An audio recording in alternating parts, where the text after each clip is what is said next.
What's up, everybody? Pastor Matt here. We're going to do some viewer mail for fun today. I do get a lot of this, and I try the best that I possibly can to respond to as many viewer mail questions as I'm able to do. Of course, given the time that I've got a lot of other stuff going on in my life, not the least of which is pastoring this church here, Gospel Fellowship PCA.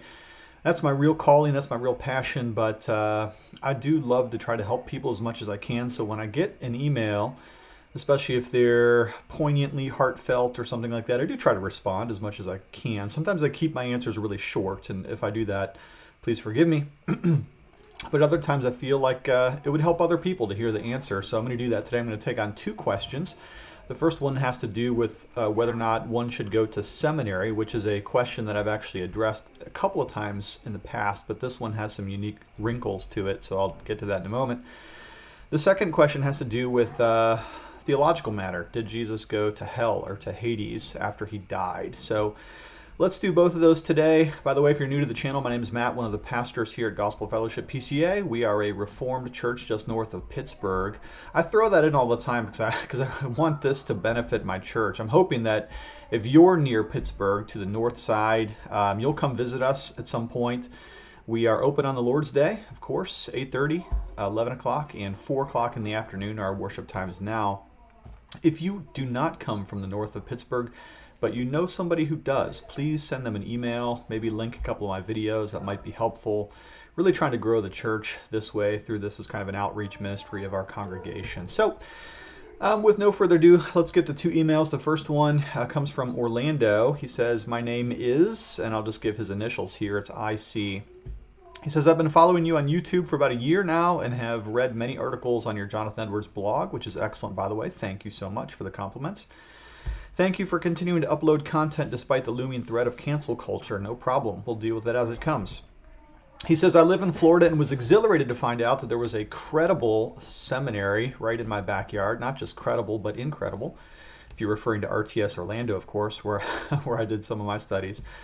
He says, I'm not yet sure as to whether or not God is calling me to the pastoral office. However, the thoughts of this pursuit weigh deeply on my mind. I'm married and currently in college for a BA in Educational Studies, and I'm scheduled to complete this degree program this upcoming fall. Well, good. Congratulations to you, brother. Keep going. My completing of this program is a long time coming, as I'm now 26 and I've spent a very long time in college wasting time trying to figure out what I wanted to do with my life. My wife has been so patient with me, as it is my lack of completing college, he says, that is holding us back from experiencing a lot of the achievements life has to offer, such as getting our own place and having kids. He goes on. It's my understanding that an MDiv is a 3-year program at least. It scares me to pursue any more school, as I am ready to pursue other avenues of life, though I cannot simply ignore the allure of studying and administering God's Word on a professional level. So here's the question. Did you have any struggles such as this when you were considering you're going to seminary? Furthermore, considering you've already gone through the curriculum, would it be plausible for me to hold a job and pursue an MDiv? I guess something else worth mentioning is that my wife has not followed me in this pursuit to gain a greater relationship with God. That's not to say she does not have faith, as I believe she does and always have. However, she does not practice with me. Should I minister to her first? Should I have my own house in order before pursuing an endeavor such as seminary? Sorry for the long email. I appreciated even giving it a read. All right, well, thanks for writing the question. It's a multifaceted question, isn't it? I mean, it's quite an onion there because there are layers. If somebody told me that they were passionate about pursuing the knowledge of God and wanted to minister His Word more effectively, then of course seminary is a perfectly legitimate pursuit, one that I've recommended before and will do so again. I think seminary is excellent in a number of ways. It doesn't make one completely competent for ministry, however, because much of ministry is character-based and gifts-based, although I do think seminary has a sharpening effect on practically anybody who would take some seminary classes.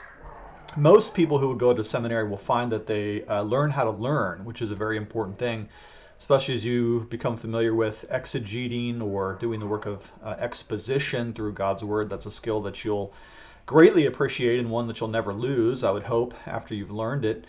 You're going to learn all kinds of things that are practical to ministry, about how to care for people, perhaps some things on how to preach, how to do administration, tons of theology, church history, the languages if you go to a good school, which obviously RTS in Orlando is a very good school. And so I seriously doubt that you would regret having gone there if you were to do so. Now, there's a couple of obstacles that you already mentioned.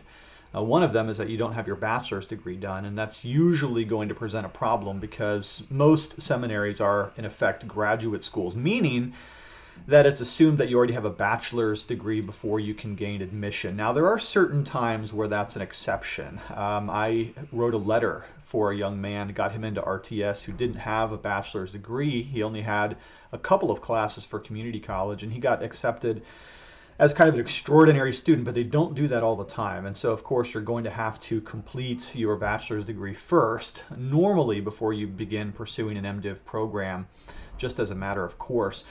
It sounds like you're taking the long road to get to your bachelor's degree. That's not necessarily a problem because education is a benefit to all of life. But it does bring up the question of what has caused that slowdown, because it's not going to get any easier when you get into a graduate program. If it's money and you're studying as fast as you can because you don't have the funds, then I don't see anything wrong with that. But if there are some study habits that you need to address that are causing you to go through your studies much more slowly than other people, perhaps some irresponsibility on your part as far as doing your assignments, writing your papers, studying for your tests, then that's not going to get any easier when you get into a graduate program, because most graduate programs only build on the skills that you've learned in your bachelor's degree. You mentioned that your failure to have completed college has inhibited to some extent your goals in life, and you named having children and getting your own place. Now, the latter seems to be justifiable. The former, not so much. I do think that people shouldn't unnecessarily delay having children. You know, it used to be that you know, you got married and you began having a family, and now people want to wait for both of those until they've got everything in order. And I don't necessarily recommend that. Sometimes you just charge right into life faithfully and hopefully with zest and zeal and trust God to provide. So I wouldn't delay having children for much longer, because you keep delaying that too long, and 1 year turns into 5 and 5 turns into 10. And before you know it, time is moving along quite quickly, and you certainly don't want to delay that. But your question isn't really about having kids, it's about going into a master's degree program. You know, the real red flag here, though, as much as I recommend seminary, has to do with some of your statements about your wife. It sounds to me like she's generally on board with you, that she loves you and cares for you, but isn't necessarily pursuing the ministry on the same degree or to the same respect that you are. And I think that could be a problem. Now, obviously, your wife shouldn't be your co-pastor. I really don't think that's the correct setup. But your wife should definitely be somebody who's at least pulling in the same direction and totally understands what it means to be called into ministry. And that, I think, is the real question for you. I don't know that I would spend the money and the time and the effort to go to seminary if I wasn't sure that I was truly called to ministry in the first place. You're going to really want to pray about that and ask God to make it clear whether or not you're called to the ordained office or not. It's quite a lifelong commitment, and certainly nothing that you want to mess around with. One of the ways in the Reformed tradition that men have tested their call is by whether or not their church also agrees with them that they have a sense of call. So, assuming that you're plugged into a local church, it would only be to your benefit to ask your own elders or deacons or pastors whether or not they see you as having the gifts and direction leading towards the ministry. If you're not participating in a local church at all, then I would question why you would ever want to lead one. But if you are, then hopefully some of your leaders would be able to give you some feedback as to whether or not they see that as being important in your life. And a Reformed seminary like RTS, I'm assuming you meant RTS, although I can't be sure, is going to want to have that affirmation from your own elders in writing before they'll take you on as an official student. Now, one thing I would say here that is an option for you, I see, is that so many seminaries now have a lot of free stuff available for you online to listen to or to watch or to observe without the credit, without the requirements of the study homework and the tests and the papers and all that stuff. But you can observe these classes quite freely. A number of seminaries have a ton of content for you available online. So if that scratches the itch that you have towards learning, maybe that's all you need. Sounds like education was the direction you were going to go in the first place. So maybe you might want to establish yourself with some experience there. At the end of the day, though, if the Lord is calling you, then there can be no obstacle that is put in your life that you can't ultimately overcome. He's going to provide for you in every way necessary. But again, that red flag of whether or not your wife is on board, I think that's one that you should really pause about, have some serious discussions with her. I remember when I proposed to my wife before we were even married, but we were just considering getting engaged, or before I proposed, but we were about to get engaged. I had this very important discussion with her about God's calling on my life, that I didn't know whether I was going to be a pastor or a missionary, and I needed to know before we went any further in our relationship whether or not she would support me in that. And thankfully, and praise God, she said yes. And my wife has been an incredible support through all of our days, all of our trials, difficulties, and challenges. See, the ministry is so filled with obstacles and difficulties of various kinds that you just can't do anything other than have your wife be fully supportive on your side. Just as Eve was a helper to Adam, so you have to have a helper that is fit for the work in the garden, that is the church of God. So that's probably the thing that you need to think about most. In the meantime, it would probably do well for you to continue studying the Word in every way you can, including availing yourself to some of those practical freebies that the seminaries are giving out. You might find that that's exactly what you're looking for, and you just need to develop in your faithfulness as a disciple of Jesus. All right, so that's my first question. Here's the second email that I'll take on this afternoon. It says, "Hi Matt, just watched your Rapture video. Good stuff, by the way, very clear. Thank you, appreciate it. Love the kind words." The question says, "Our session has been discussing the phrase in the Apostles' Creed, 'He descended into hell.' One of our ruling elders is really struggling with it. Do you have any recommendations on some good material, both sides of the argument, that addresses this? I'm familiar with Grudem's argument in favor of deleting the phrase from the Apostles' Creed. I think that's in his systematic theology. I would appreciate any feedback you could offer." Well, just some resources from the Reformed perspective. I should probably do a whole video on He descended into hell, because that is a very interesting question. We say the Apostles' Creed as Reformed believers here at Gospel Fellowship. It's in our hymnal, which is produced by the OPC and the PCA. So it is used in Presbyterian churches, conservative churches, has been throughout Reformed history. Although I will say this, that in Reformed theology, we typically do not interpret the phrase "He descended into hell" to mean that Jesus literally went into the fiery place of Gehenna, or Gehenna, hell, in the New Testament. But rather, we've taken it differently. Now, I know that there's several passages in the New Testament that could be read in some degree towards that understanding that Jesus went to hell or Hades. But I actually think that in all four of those places that there's a better reading and a better interpretation to some of those texts. And I should probably clarify what I mean by that in a different video. Part of the problem has to do with the confusion between the words Hades and hell. Hades, of course, is the Greek word which translates the Hebrew word Sheol, which means the abode of the dead. And if Hades is the translation that's proper to the Apostles' Creed, then the Creed is not really affirming too much more than that Jesus was buried, which is exactly what is said in the previous line. He was buried, he descended into hell. But then you run into the unusual obstacle of why the Creed would say the same thing twice. If Hades simply means deadness or a state of deadness, fully dead, dead with regard to his humanity, his body truly died, then we have here kind of a tautology, which is saying the same thing twice in different words. So that's a little bit uncomfortable there. Of course, I don't really think that Jesus descended into hell because he didn't have to suffer for any particular reason. He certainly isn't suffering for any sins of his own, because he didn't have any, nor is he suffering for the sins of the elect, because he's already done so and completed that on the cross, which is why he says it is finished, tetelestai. So what in the world is going on here with this idea of descent into hell or to Hades?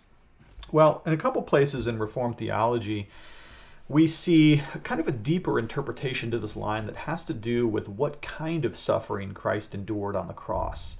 The two places that are going to be really helpful for you are Heidelberg Catechism number 44 and Westminster Larger Catechism number 50. Now, let me go ahead and read those to you because this might be helpful, especially Heidelberg Catechism 44. It says, why is it added he descended into Hades? Now the Heidelberg here is going through the Apostles' Creed confessionally. Why is it added he descended into Hades? Here's the answer. Listen to this. That in my greatest temptations I may be assured that Christ my Lord, by his inexpressible anguish, pains, and terrors which he suffered in his soul on the cross, in before, has redeemed me from the anguish and the torment of hell. Now that's really interesting, isn't it? Because what the Heidelberg just said there is that his descent into hell, or the suffering of the wrath of God, actually took place on the cross. So to greatly paraphrase the Heidelberg, what it's saying here is not that Jesus went to hell, but that he went through hell for us when he experienced the full wrath of God's judgment, God's furious, righteous indignation poured upon Christ for the sake of his people on the cross. So Heidelberg actually kind of points back to the cross and says that was the hell that Jesus went through or experienced. And that phrase is kind of at the end of his suffering as it summarizes all that comes before in the Apostles' Creed. Westminster Larger Catechism 50 also addresses this question. And forgive me while I turn there. A better video maker would have tabbed that passage first before hitting record. Larger Catechism 50, wherein consists Christ's humiliation after his death? Answer, Christ's humiliation after his death consists in his being buried and in continuing in the state of the dead and under the power of death till the third day, which has been otherwise expressed in these words, he descended into hell. So there again, the Larger Catechism denies that Jesus actually went to the fiery Gehenna, or the hell of wrath and judgment, the fiery place spoken of as the lake of fire in the book of Revelation, but actually places that suffering in Hades or hell prior to and including his death, his anguish, his torture, his burial, and in his continuing in a state of human deadness with respect to his human body during those 3 days. All right. So there you go. Now, one more thing before I'm out of here. We talked just the other day about Calvin's Institutes, didn't we? Well, Calvin goes through the Reformed understanding of this phrase in Institutes of the Christian Religion, Book 2, Chapter 16, paragraphs 8, 9, 10, and 11.